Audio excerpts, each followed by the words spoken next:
Sana unga furuke anga sigi kamiri furu koro ye kominu ye furu maungu korodo sana unga furuke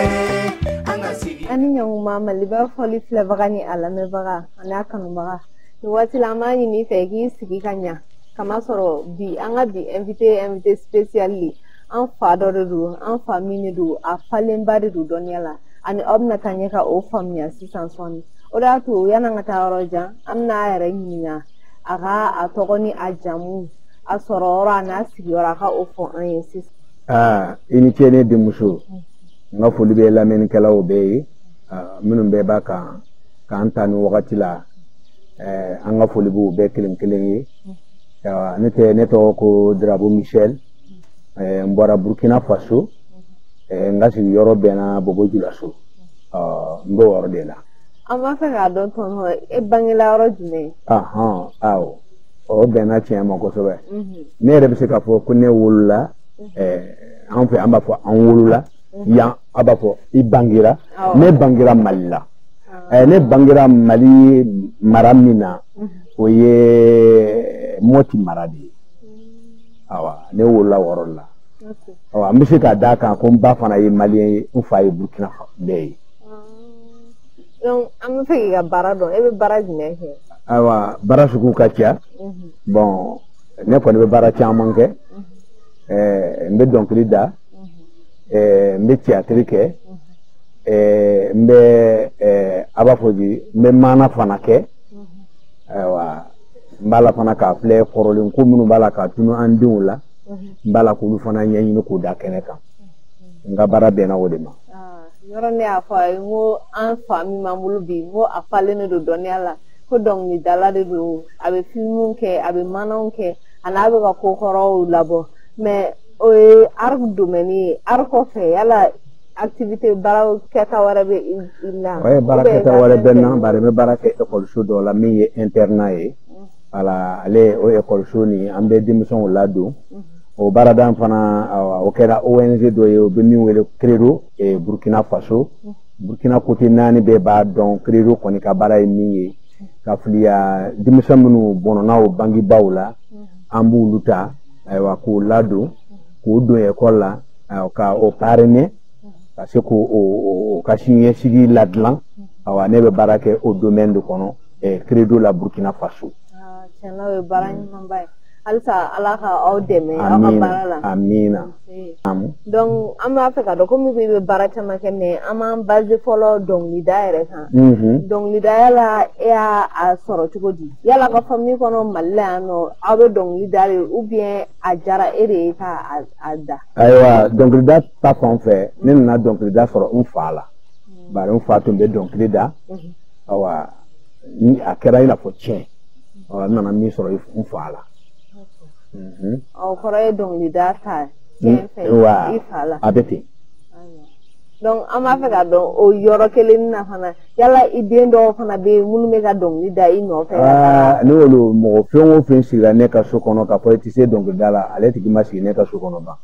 min be ne ka sokono be donc la muso be donc la ndembe donc la muso ga dogoni munu be na sigi kan furula o be donc la o be mo shiti sigi ne ka sokono ka politicier donc la o tei abana nerem na tasigi no ya ina ko yuma di kono na a chere la ay famille chaman soro ola donc yana ngata roja iga dong ni do be no dong ni chere la de dong ni la me dong ni jaranere ko sebe o dong ni bi nyesina musoma parce que o dong lebe ka foka foko muso che dugute no ko farafi muso bere che kain mali muso kain Burkina muso era de kain no donc ama feka don o dong ni mirina soro la tubadi aywa o donc li mirina mana do warela nana jati meneke kaye ala bin nana hawaye adama madomi kitabu ya fanye ko adafalin be foi maje foi ma dese nga nana ye ko muso dira adama dingu maka bambinke o ba yelema chugo warela na fo dambe tala kasoro dambe mindi muso la adanti se ka fo o ko so ne jora ka laje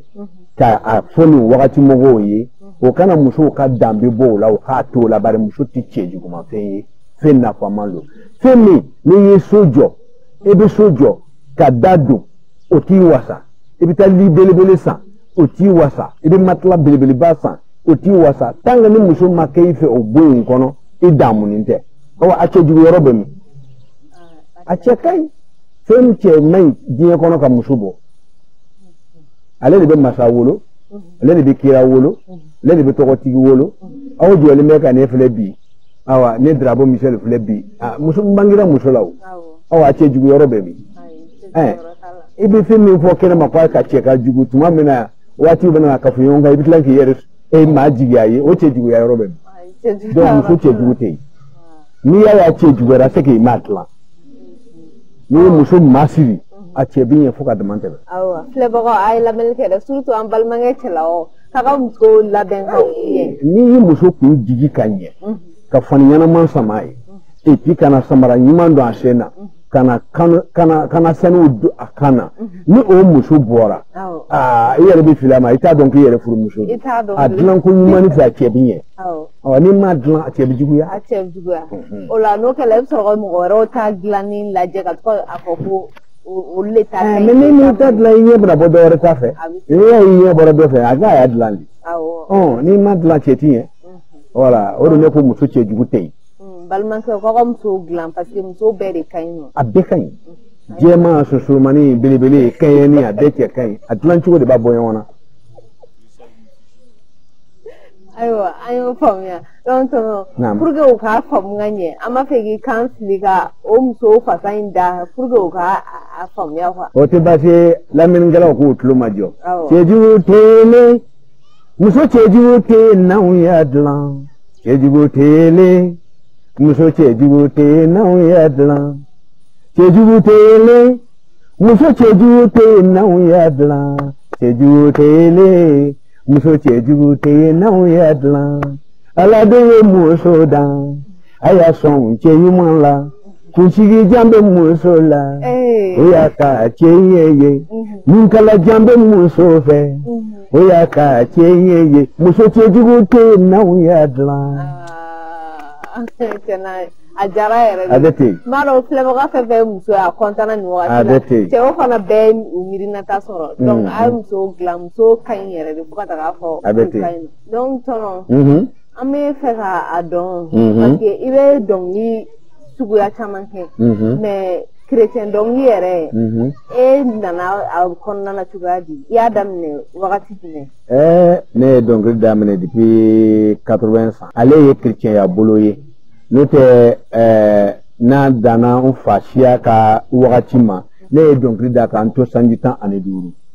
ngololi sanjitan ni duru ne donc damne otumben takatani ka tibla wala ka donc lilla senekela woyen wa fukata seneban ne to mo donc lilla mais nana donc chrétien ya kono tuma mana o donc damne chrétien igisu kono o ya a 80 ans na ye donc da cherla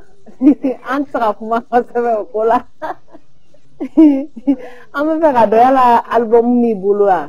album mi déclare la ni famo ba kalama o yeta ane duwe tandu album mi déclare na famo ba kalama ni o ba foko debegia bureau de droit de terre ni o be min kalama o yeta ane duwe ni ma déclarer ale kolonton ma déclarer bare nte oluda ka soro antum de debegia tuko don ama déclarer olu blale me o yi kolonton kelengele be konna don lu beta don li joli nyon abela jeli tan segi laban ni nana o ke woworo wolon fla segi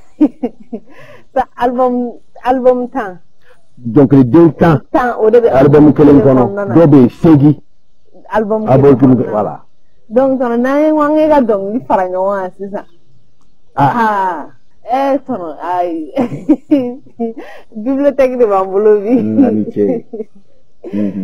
chere la ye jagalu ko bayre ka ay mais album be nyesine no chrétien tawma obe e ba be nyaka mi nyon album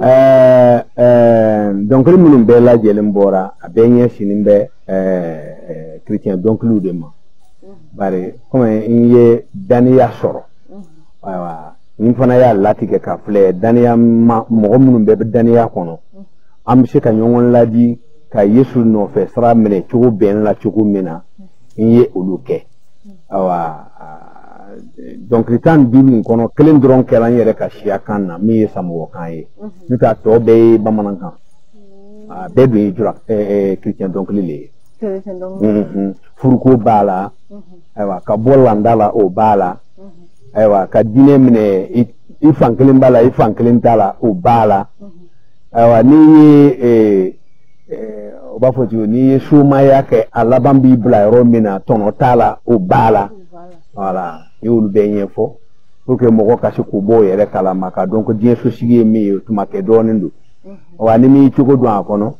aywa i botuma abeke barayi donc yulu ka fu yon kan pour que ka moko la donia o kasi ka don shuma ya tono tala suba ya tono tala o ko so yi donc lidala ko kojugu dabla duti abna la haraken ibulu kojugu dabla de kojugu ke ba kojugu dabla de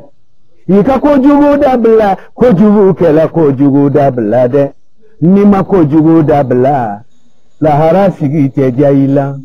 nima kojugu dabla kojugu ke la ini yorote alijanela chana nen dong ni me non taro ko ega dong li de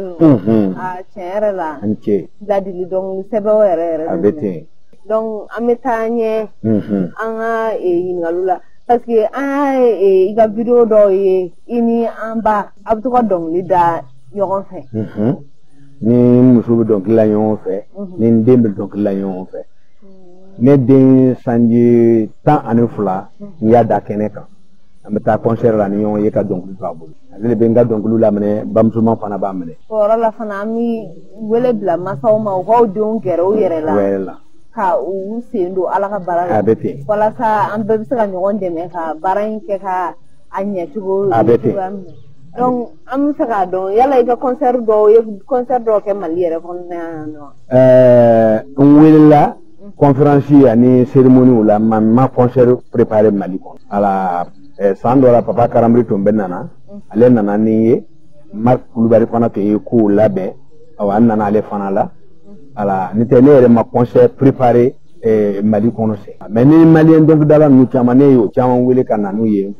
Burkina Faso ay concert ke yon pe menere ma fu labe mais an sigi concert akoni ni ala o flanche o yele abimni ne yere fana comme aw yere fana bey te abi siga fendo labe kan wele o fana beke wala drabo bey o abebe abi siga concert do préparer ti kan wele amba de yon o do yere beke ay misie ala o do ira amina ko musa ko fana ira amina donc tono mo ko taka do ko la ka sora gele tante al ni ko iye don di data ka fe amma fe ga don yala gele a munu soro don di dala jeso kono ko shiti keni gele atalaw hani muso tubiri ke ka ta kana bla ko gele abalaw anna to ere be ga sengushi kini be bo abulu ka bin gele dodo gele atiban ko shila ne gele chaman kumbe me o man farfaga ka barake mogo mi te courage soro atinye tali soro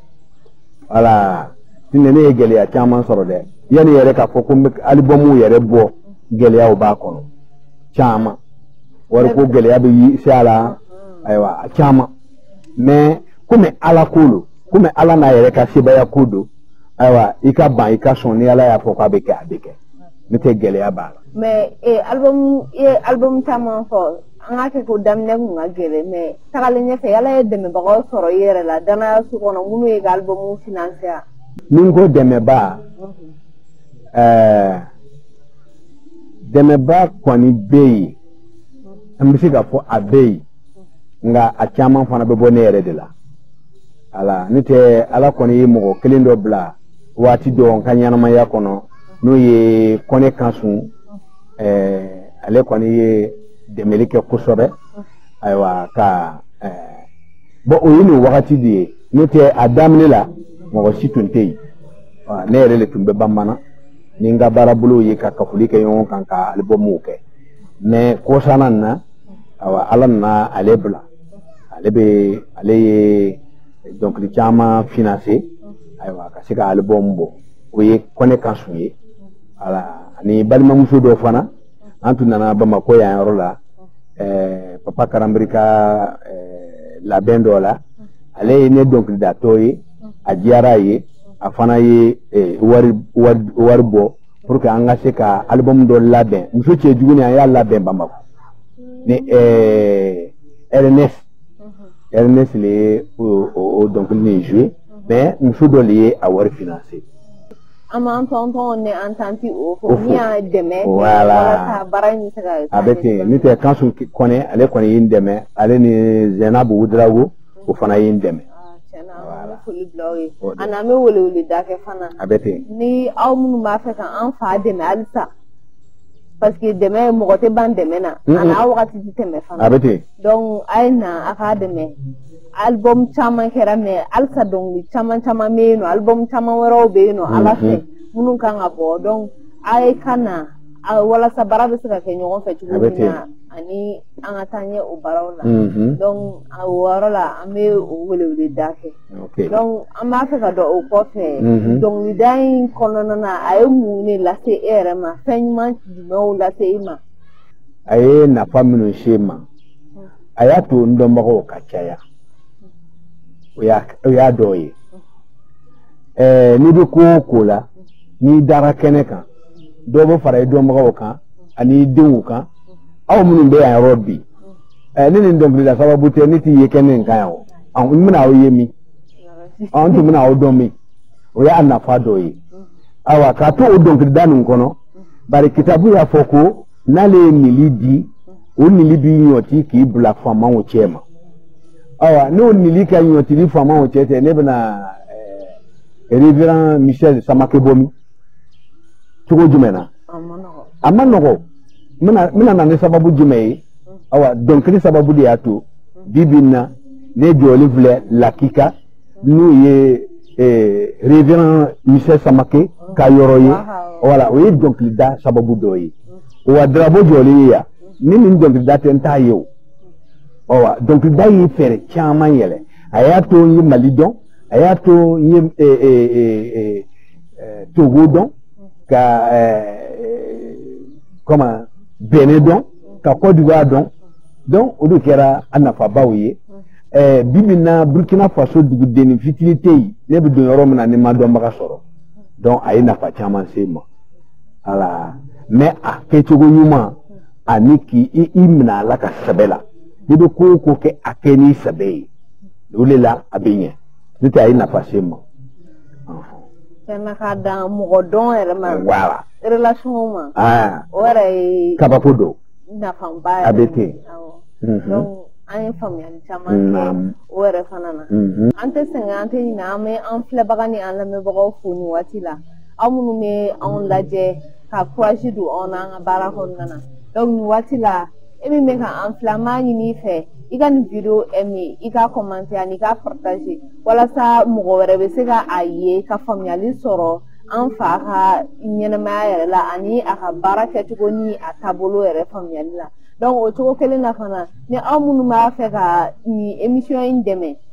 abe en contacter numéro mi mega teme dugumala la donc abe en wele ame baraka ni nyoy ame publicité o ke ani ame fentama fana ke donc ay wele ke amna nyon sorani ame nyon famille ora la fana ame foli ke an faye ame an fa tonton André fo kujala André Johnny ame tanye ka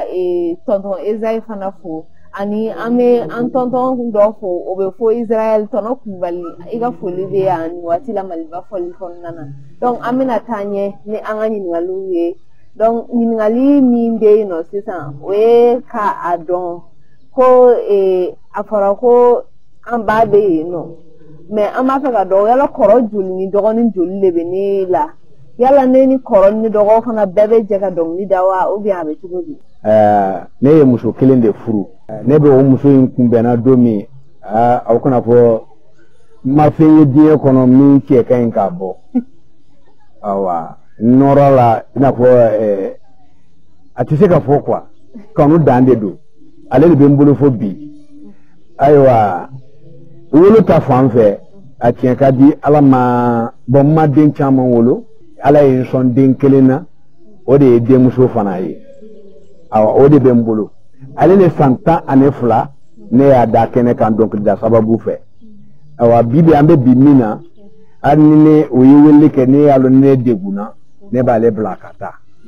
awa a furula den kelen b'a bolo awa n muso fana ni n degunna ni n tɛ taa olu de bɛ taa ka taa o dɔnkili da ala tuma dɔ la weleliw bɛ se ka caya sisan ne y'a sɔrɔ ne bɛ yan yɔrɔ la awa dɔ bɛ se ka fɔ n kɔ ko o mako tun bɛ ne ka na donc n'u ye weleli kɛ n'a a tigilamɔgɔ t'a fɔ a bɛ ne yɛrɛ kɔni fɛ n'a bɛ ko dɔnkili kɔni n muso ni n den bɛ se ka taa ala a bɛ ten. dɔ ye ɲininkali kɛ ko dɔn ka d'an fa ye kosɛbɛ donc ko yala ko e ka dɔn dege cogo di ani y'a dege min. dɔn kɔni ka di i ye sɛbɛ la n'i kɛra dɔnkilidala ye e b'a fɛ ka mɔgɔw nisɔndiya e yɛrɛ bɛ taa jɔ i n'a fɔ jiri turulen bɛ yɔrɔ min na a b'a nɔ na jama tɛ nisɔndiya o fo i yɛrɛ k'i yɛrɛ ladon dɔn na ka sɔrɔ ka mɔgɔ tɔw bila nisɔndiya la o de y'a to ne ma dɔn dege yɔrɔ si dɛ tanuli nin dira ne ma a dira ne ma n'a bɛɛ le ye ni ne ye n ka dɔnkili da i bɛ dɔn kɛ o ne kɔni ka dɔn kɛ i yɛrɛ tɛ dɔn kɛ o ne bɛ n ka dɔn kɛ ne dɔn kɛ tɔ yɛrɛ bɛna i yɛrɛ ɲɔti i bɛ dɔn kɛ voilà donc o kɔrɔ i cogoya yɛrɛ de don a ne cogoya ne nin bɛɛ le y'ale n bɛ dɔnkili da n bɛ dɔn fana kɛ voilà kumalasurunya la an bɛ fɛ ka dɔn e bɛ fɔlifɛn wɛrɛw fɔ wa ne yɛrɛ tɛ fɔli kɛ mais n ye mɔgɔw bila u bɛ fɔli kɛ n bɛ n ka dɔnkili composer u bɛ fɔli kɛ mais ne yɛrɛ tɛ fɔli kɛ n tɛ gitari fɔ n tɛ balan fɔ mais ni n ye n ka dɔnkili composer ko ka fɔli kɛ n'a tɛ bɛn n b'a fɔ a tɛ bɛn nin tɛ nin don dɔnkilidala fɔlikɛla dɔw yɛrɛ y'o ɲininka ko mais an tɛ i faamu mais i b'a dɔn cogo di ayiwa n ko bon ni ala ye fɛn di a b'a bɛɛ le di donc n'i ye fɔli kɛ ni n ka gamu tɛ n b'a fɔ ale tɛ o yɛrɛ nana ye tiɲɛ na ala ye fɛn nin bɛɛ di voilà ten don ni tɛ ne yɛrɛ tɛ fɔli kɛ. i ka dɔnkiliw fana a base bɛɛ ye ladala fɔli kɛ fɛnw ye farafinna fɛnw an bɛ fɛ ka dɔn mun na tɔw b'u base gitari ni fɛnw kan mais e ka base ye file ni balani ni yan yɛrɛ minɛnw ye mun na e b'o kɛ fɛn ne b'o kɛ n faso danbe kama n ka jamana danbe kama farafinna danbe kama dunanw nana n'o ka fɛn ye mais yanni dunanw k'o bɛna o y'a sɔrɔ fɔlikɛminɛnw tun bɛ anw fɛ hali ni ne bɛna nɔrɔw la n bɛ n ta bɔ kɛnɛma k'o ta d'a kan ne tɛ olu ta minɛ k'an ta bila gɛrɛn na n t'u kɛ hali sini n t'u kɛ voilà donc n ka kɔrɔlen fɛ yen o ka di i hali balan tun b'a yan an fɛ yan suku b'an fɛ yan a n'a ɲɔgɔn na donc ne b'olu bɔ kɛnɛma voilà maintenant ni nana n'i ka piano ye ayiwa n'i ka gitari baasi t'a la i bɛ se ka fara a kan mais fo ninnu k'a ye ne mamaden minnu bɛna na n tulomasama minnu bɛna na o k'a ye ko nin de tun bɛ anw fɛ yan voilà Mali Burkina Faso an jɛnnen bɛ jɛkulu kelen kan an bɛ baara kelen de kɛ donc o de kosɔn ne b'a ale bɔ kɛnɛma. donc welewelekan jumɛn bɛ i bolo k'a fɔ denmisɛnnin minnu bɛ ka wuli dɔnkilida la ladilikan jumɛn de b'i bolo u ye quoi. ayiwa ladilikan fɔlɔ min bɛ ne fɛ dɔnkilidala minnu bɛ na a fɔlɔ n'i b'a fɛ ka ko o ko kɛ a kɛ a ka tiɲɛ ɲɛ o y'a fɔlɔ ye filanan n'i ye baara nin dabɔ baara nin a kɛ k'i danbe jira voilà Yesu Kirista bɔra sankolo la a ye sankolo danbe jira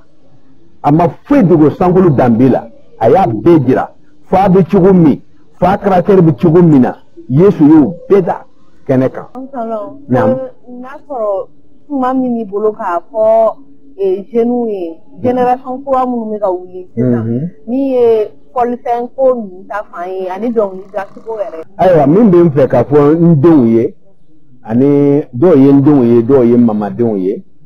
ayiwa min kɔni bɛ n fɛ k'a fɔ o ɲɛna e ye maliyɛn ye e ye burkinabɛ ye o mɛ e ye ivoiriyɛn ye ayiwa i danbe bɛ yen mɔgɔ man kan ka ɲinɛ i danbe kɔ ni e ɲinɛna i danbe kɔ k'i nɔrɔ walifɛn na min t'i ta ye n'a y'a bɔsi la don min na i danbe tununa e t'i danbe dɔn tun nin dun bɔsira e la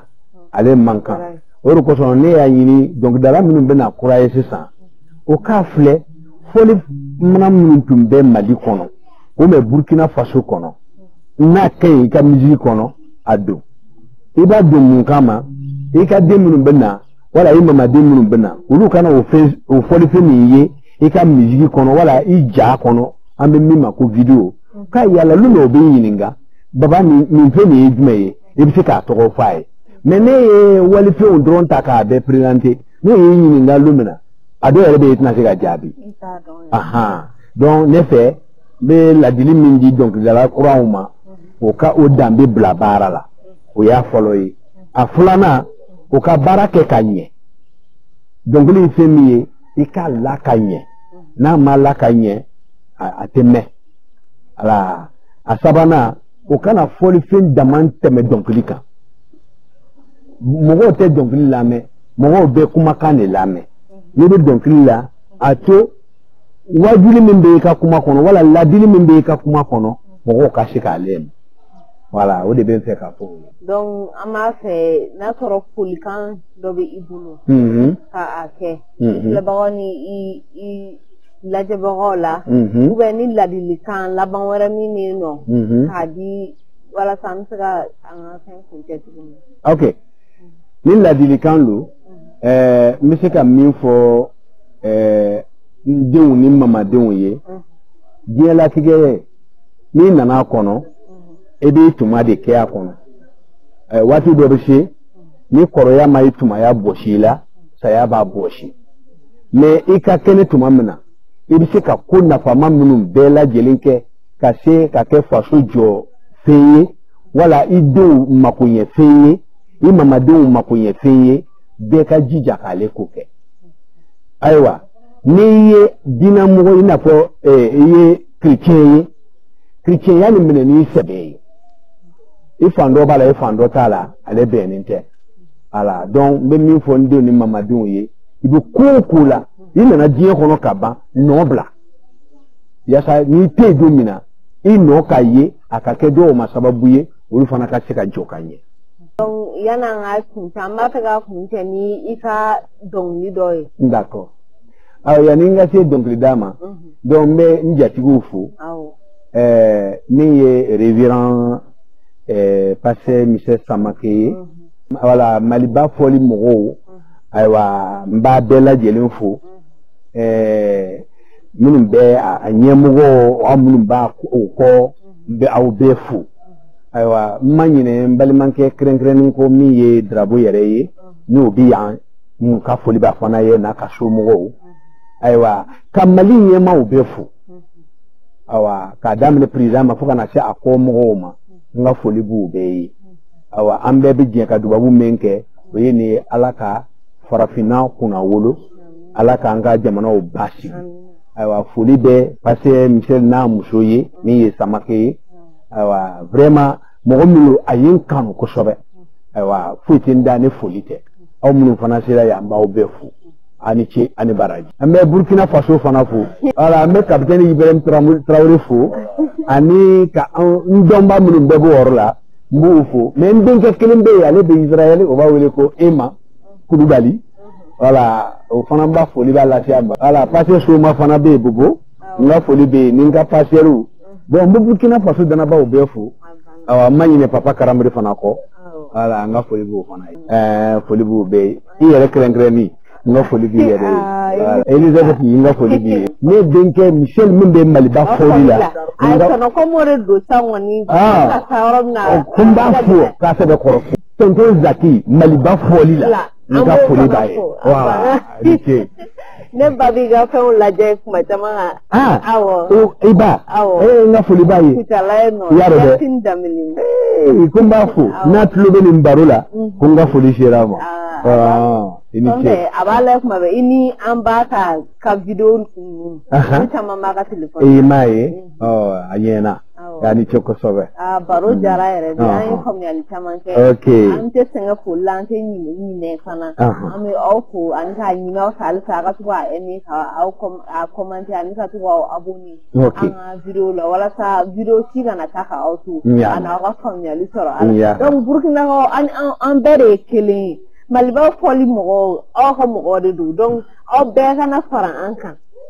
anga ni barain ke kan ni barain ye donc an kana be burkina ko bela jele na sho befu donc am sira la hata la sama ni ko an wole do an ni ko donc ni yere ko yi so ni kibnanna na so yele ndo voilà donc ni mine dro abi fende yira voilà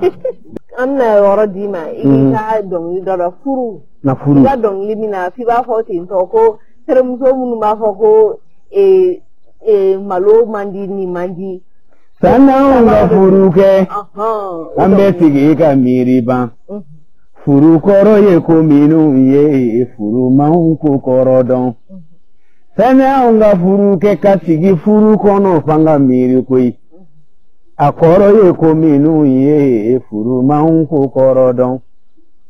furu ma ke tle fula ko ye nanege borambe nyongonto Furuma ke barada ye kuna chiena ambi nyongonto furu koro ko fututu fosa ya kan fara nyongonna sana unga furu ke ambe sigi ka miri koi furu koro ye ko minu ye furu maunku koro don kolosili ke itama nyongola kolosili ke ikuke nyongola kolosili uke kolosili ke kono fonyo la kolosili ke ani togoma ani ula ani tle ani zu uluna kunte dore yo obena kaso kono la jesa ni malo tubira obafo ni soso tubira obafo kasoro ayere ye namugu findu ni ma kolosili ke ula uludebe yifuru fara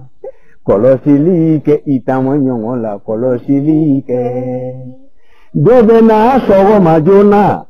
ni yamaha kuraye kunecheye ni sanye necheye ni ndinema kanada okuma kaula ado ye juma feye ado ye pare mafeye ni ma kolosili ke uludebe ifuru fara dobe na ni bazen wiye Bazen brodi liuye kunecheye ninsanye necheye nindinema kana so kuma kauma ado ye juma fiye ado ye pare ma fiye pare ma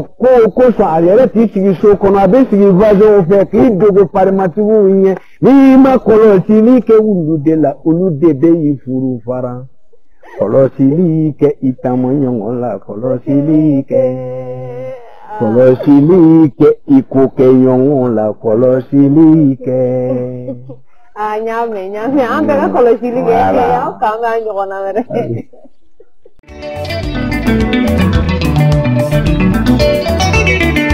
ala duye musoda aya son chenyumala mushiri jambe musola uyaka chenyeye nungala jambe musofe uyaka chenyeye muso chejute na uyata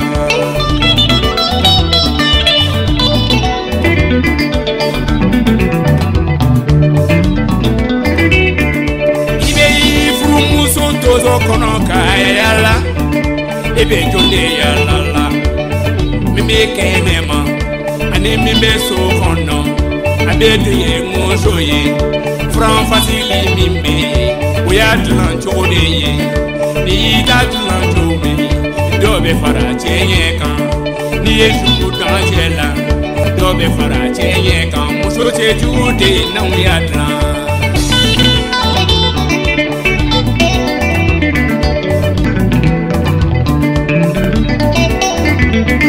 inye bombe tondama wa sita dewa sita che sita tlan ita tla do binye muso che jude ni atlan inye bombe tondama hawa dewa hawa che hawa tlan ni ita tla che binye muso che jude na atlan